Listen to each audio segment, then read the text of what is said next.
बहुत समय पहले की बात है। एक बड़ा और ताकतवर बादशाह था। उसकी एक ही बेटी थी, बहुत ही खूबसूरत और समझदार। बादशाह अपनी बेटी की शादी करना चाहता था, लेकिन वो चाहता था कि उसका दामाद कोई आम आदमी ना हो।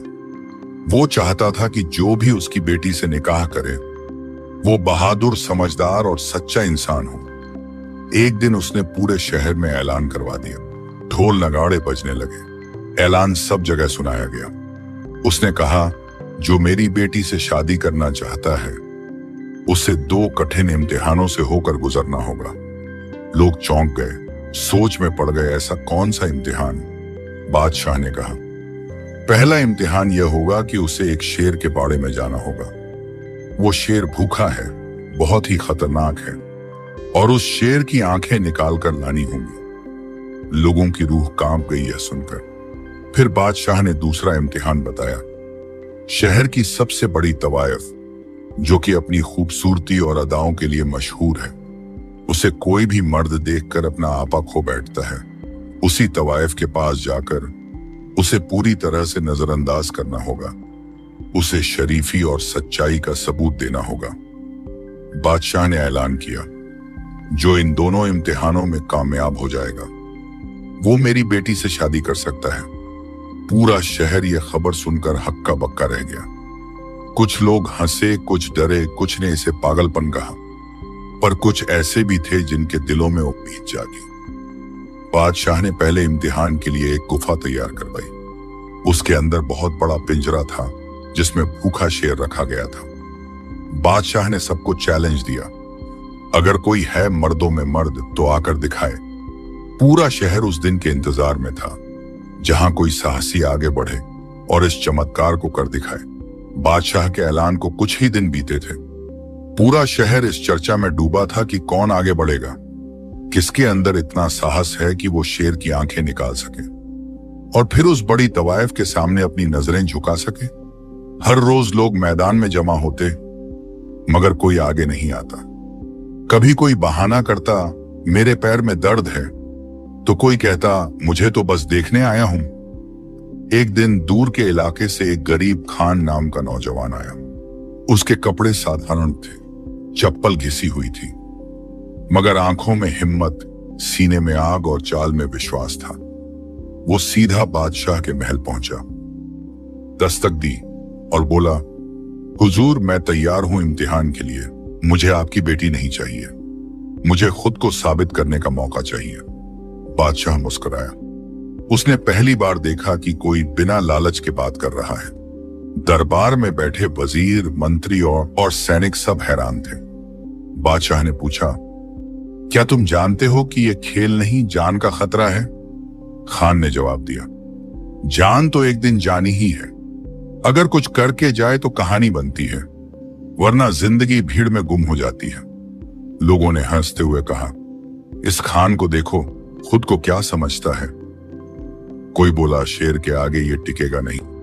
पर खान चुप था, ना हंसी की फिक्र, ना हार का डर। फिर एक बुजुर्ग ने खान से कहा, बेटा, शेर से भला कौन जीत पाया है?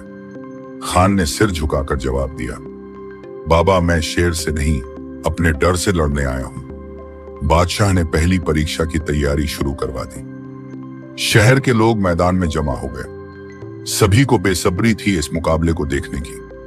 शेर को भूखा रखा गया था 2 दिन से, ताकि उसकी क्रूरता और तेज हो जाए। लोहे का बड़ा सा दरवाजा तैयार किया गया, जिसके पीछे शेर दहाड़ रहा था।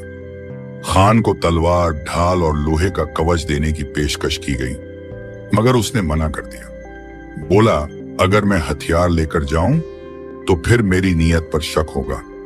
खान ने एक आखिरी बार आसमान की तरफ देखा, बिस्मिल्लाह कहा और आगे बढ़ गया। दरवाजे की चाबी घुमाई गई और लोगों की सांसें थम गईं। दरवाजा धीरे धीरे खुला और खान शेर के पिंजरे के भीतर चला गया।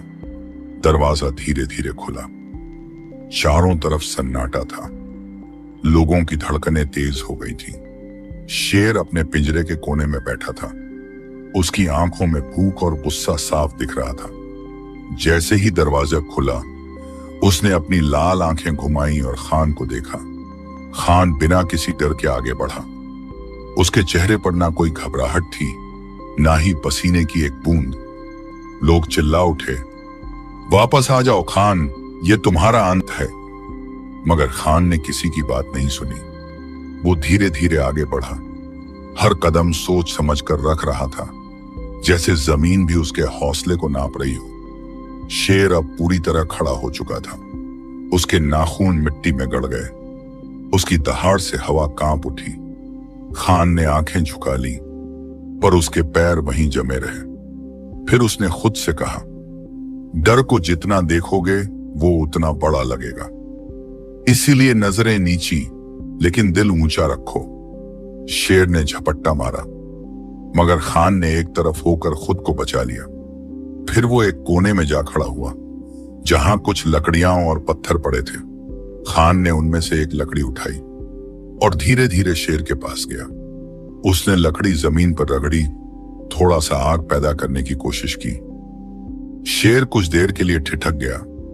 उसे समझ नहीं आया कि यह इंसान कर क्या रहा है। फिर खान ने लकड़ी को जोर से जमीन पर पटका। आवाज हुई। शेर चौंका और पीछे हटा। खान ने उसी मौके का फायदा उठाया। एक पत्थर उठाकर शेर की आंखों के पास फेंका। शेर तिलमिलाया, लेकिन खान पीछे नहीं हटा। अब लोगों की आंखें खुली की खुली रह गईं। जो लोग पहले खान का मजाक उड़ा रहे थे, अब उसके हौसले पर हैरान थे। खान ने शेर को थकने दिया, उसकी हर चाल पर नजर रखी। फिर जैसे ही शेर थका और बैठा, खान ने धीरे धीरे उसके पास जाकर दोनों आंखों को अपने कुर्ते से ढक लिया। शेर हिला भी नहीं। शायद थकान और खान के आत्मविश्वास ने उसे शांत कर दिया था। खान ने दोनों आंखें धीरे से निकाली, एक कपड़े बांधी और वापस दरवाजे की ओर बढ़ा। दरवाजा खोला गया और खान बाहर आ गया। भाग 4। दरबार में सब हैरान, क्या अब तवायफ से बच पाना मुमकिन है? खान जैसे ही शेर की आंखें लेकर बाहर आया, पूरा मैदान तालियों और नारों से गूंज उठा। लोगों को अपनी आंखों पर यकीन नहीं हो रहा था। जो शेर को देखकर डर के मारे पीछे हट जाते थे, वो खान अब शेर की आंखें लेकर लौट चुका था। बादशाह अपने सिंहासन पर खड़ा हो गया। उसने पहली बार किसी आम इंसान को इतनी हिम्मत से मौत को हराते देखा था। उसके वजीर और सिपह सालार भी दंग रह गए। बादशाह ने शेर की आंखें देखी। वो असली थीं, गीली थीं और ताजा खून से भरी हुई थीं। कोई शक नहीं था कि ये शेर की ही आंखें थीं। उसने कहा, खान, तुमने पहला इम्तिहान पास कर लिया है। अब दूसरा इम्तिहान और भी कठिन है, क्योंकि इसमें तुम्हें खुद से नहीं, अपने जज्बात से लड़ना होगा। अब बात थी उस तवायफ की जिसका नाम सुनते ही बड़े बड़े दिल हार जाते थे। उसका नाम था नूरजहां। उसकी आंखों में ऐसा जादू था कि जिसे देखे वो खुद को भूल जाए। उसका घर शहर के सबसे बड़े कोठे पर था, जहां सिर्फ अमीर लोग ही जा सकते थे। बादशाह ने हुक्म दिया कि खान को उसी शाम वहां भेजा जाएगा। लोगों को यकीन नहीं हो रहा था कि खान ये भी कर पाएगा, क्योंकि शेर से तो ताकत की लड़ाई थी, पर यह इम्तिहान दिल की थी। दरबार में चर्चा शुरू हो गई। क्या खान अब भी खुद को संभाल पाएगा? शरीर पर जख्म लगाना आसान है, मगर नजरें झुकाकर बैठना सबसे मुश्किल। खान शांत था।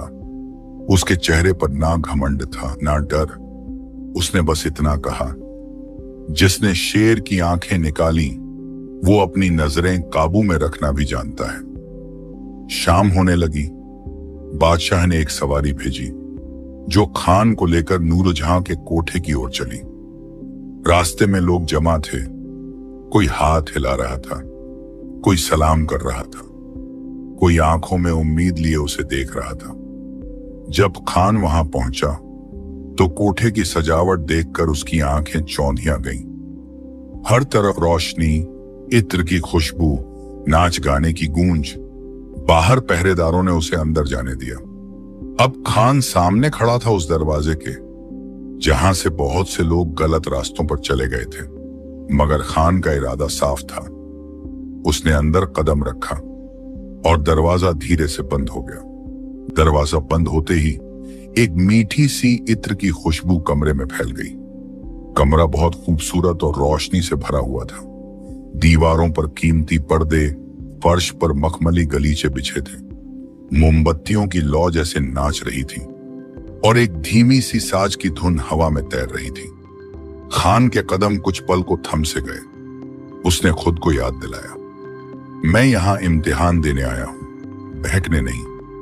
तभी पर्दे के पीछे से एक कदमों की आहट आई और फिर सामने आई वो औरत, नूरजहां शहर की सबसे मशहूर औरत। उसकी चाल में नरमी, आंखों में अदाएं और होंठों पर एक रहस्यमयी मुस्कान थी। वो धीरे धीरे खान के सामने आई और बिना कुछ कहे उसकी आंखों में देखने लगी। खान ने नजरें झुका ली। नूरजहां मुस्कुराई, कहने लगी, तुम ही हो वो जिसने शेर की आंखें निकाली। खान ने सिर हिला दिया। बहुत बहादुर हो तुम, उसने कहा, मगर क्या तुम्हारे इरादे इतने मजबूत हैं कि मेरी आंखों से भी बच सको? उसने एक झपकी दी और कमरे की रोशनी और धीमी कर दी। अब माहौल और भी नर्म और लुभावना हो गया था। नूरजहां उसके और करीब आई। उसने धीरे से अपनी उंगलियां खान के कंधे पर रखी और बोली, बस एक बार मेरी आंखों में देखो। अगर तुम बच गए तो जीत तुम्हारी होगी। खान ने अपनी आंखें बंद कर ली। उसका दिल जोर जोर से धड़कने लगा, लेकिन उसने खुद को संभाला। उसने कहा, तुम्हारी खूबसूरती में शक नहीं, मगर मेरा इरादा इससे भी ज्यादा मजबूत है। मैं यहां इम्तिहान देने आया हूं और खुद से हारना मेरी फितरत नहीं। नूरजहां ने अपनी चाल और तेज कर दी। अब वो उसके बिल्कुल पास थी। उसकी सांसें खान के चेहरे को छू रही थीं, लेकिन खान की आंखें अब भी बंद थीं। उसका सिर थोड़ा झुका हुआ था, हाथ मजबूती से आपस में जकड़े हुए। उसने धीरे से कहा, जिसने शेर की आंखों में आंखें डालकर डर को हराया, वो अपनी नजरें झुकाकर फितरत की जीत बचा सकता है। कमरे में कुछ देर सन्नाटा रहा। फिर नूरजहां पीछे हटी। उसके चेहरे पर पहली बार हार की शिकन थी। उसने कहा, तुम पहले आदमी हो जो मेरे करीब आकर भी बहके नहीं। तुमने खुद को जीता है। अब तुम इस दुनिया के सबसे बड़े विजेता हो। दरवाजा खोला गया। खान बाहर आया और इस बार वो सिर्फ शेर को नहीं, अपने दिल को भी जीत चुका था। खान नूरजहां के कोठे से बाहर आया। उसके चेहरे पर थकान थी, मगर आंखों में सुकून था। वो बिना पीछे देखे महल की ओर बढ़ चला, क्योंकि उसे अब दुनिया की कोई चीज नहीं डिगा सकती थी। अगले दिन सुबह दरबार फिर से सजा। सभी वजीर, सिपाही, बुजुर्ग और आम लोग मौजूद थे। हर कोई उत्सुक था जानने को, क्या खान ने दोनों इम्तिहान पूरे कर लिए? बादशाह सिंहासन पर बैठा था। उसके बगल में उसकी बेटी, जिसे सबने पहली बार खुलेआम देखा। वो भी उतनी ही सरल और शांत दिख रही थी, जैसे कि कोई दरिया हो, गहरा मगर शांत। खान दरबार में पहुंचा। उसने झुककर सलाम किया और कहा, हुजूर, आपकी दोनों परीक्षाएं पूरी की। अब फैसला आपके हाथ में है। बादशाह उठ खड़ा हुआ। उसने सबके सामने ऐलान किया, इस खान ने दो सबसे कठिन इम्तिहान पूरे किए हैं। शेर की आंखें निकालना सिर्फ ताकत नहीं, हिम्मत की निशानी है, और नूरजहां के सामने खुद को रोकना, यह सबसे बड़ा सबूत है चरित्र का। पूरा दरबार तालियों से गूंज उठा। लोगों की आंखों में गर्व था, कुछ की आंखें नम थीं, क्योंकि वो जान गए थे सच्चा मर्द वही होता है जो अपने जज्बात पर काबू रखे। बादशाह ने कहा, अब मैं अपनी बेटी का निकाह इस खान से तय करता हूं, क्योंकि वो हर मायने में इस काबिल है।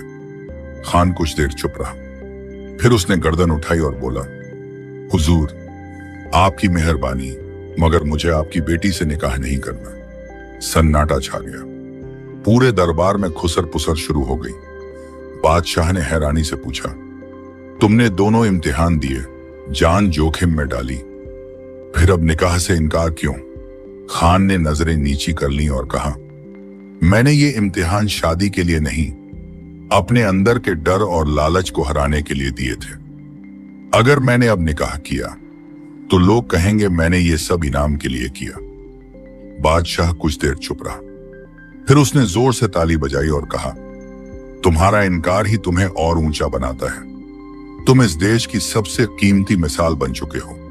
खान मुस्कुराया और दरबार से बाहर चल दिया। मगर जैसे ही वो महल के फाटक तक पहुंचा, एक बूढ़ा आदमी उसके सामने आकर खड़ा हो गया। उसने कहा, खान बेटा रुक जा, तेरे लिए एक राज है जो अब खुलना चाहिए। खान चौंका, बोला, कौन सा राज बाबा? बूढ़ा आदमी बोला, बादशाह, तेरा अपना खोया हुआ पिता है। बूढ़े की बात सुनकर उसका दिल कांप उठा।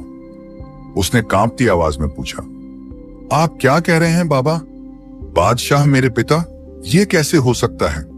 बूढ़ा मुस्कुराया, फिर गहरी सांस लेते हुए बोला, बहुत साल पहले की बात है, जब बादशाह ने एक औरत से मोहब्बत की थी। एक सादगी भरी औरत, जो राजमहल की नहीं बल्कि एक साधारण घर की बेटी थी। दोनों ने छुपकर निकाह किया, मगर दरबार में इस रिश्ते को कभी नहीं माना गया। राजा के वजीर और अमीरों ने दबाव डाला। औरत को महल से निकाल दिया गया। तभी तू उसके पेट में था और वो औरत जंगल में दर दर भटकती रही। तू पैदा हुआ, मगर उसने कभी तुझे अपने बाप के नाम का मोहताज नहीं बनाया।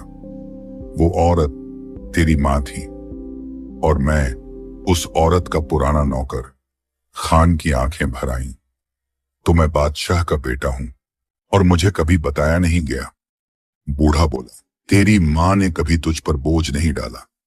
वो चाहती थी तू खुद की पहचान बनाए। और देख बेटा, आज तू खुद बादशाह से भी बड़ा बन गया है। खान के हाथ कांपने लगे। उसका दिल अंदर से बिखर रहा था। सच की गहराई ने उसकी आत्मा को झकझोर दिया। वो वापस दौड़ते हुए महल की ओर गया। दरबार अब भी सजा था। बादशाह सिंहासन पर बैठा था। खान ने दरबार के बीच में आकर घुटनों के बल बैठते हुए कहा, क्या यह सच है? क्या आप ही मेरे पिता हैं? बादशाह उठ खड़ा हुआ। उसकी आंखें भीग चुकी थीं। उसने खान को उठाया और गले से लगा लिया। हाँ बेटा, यह सच है। मैंने एक गलती की थी। तुम्हारी मां को छोड़कर मैंने बहुत बड़ा अन्याय किया, मगर तुमने आज साबित कर दिया कि कौन सही है और कौन महान। पूरा दरबार भावुक हो उठा। लोगों ने पहली बार देखा, एक बादशाह का सर एक आम इंसान के सामने झुक रहा था। बादशाह ने कहा, खान, अब मैं तुम्हें सिर्फ बेटा ही नहीं, इस सल्तनत का वारिस भी घोषित करता हूं।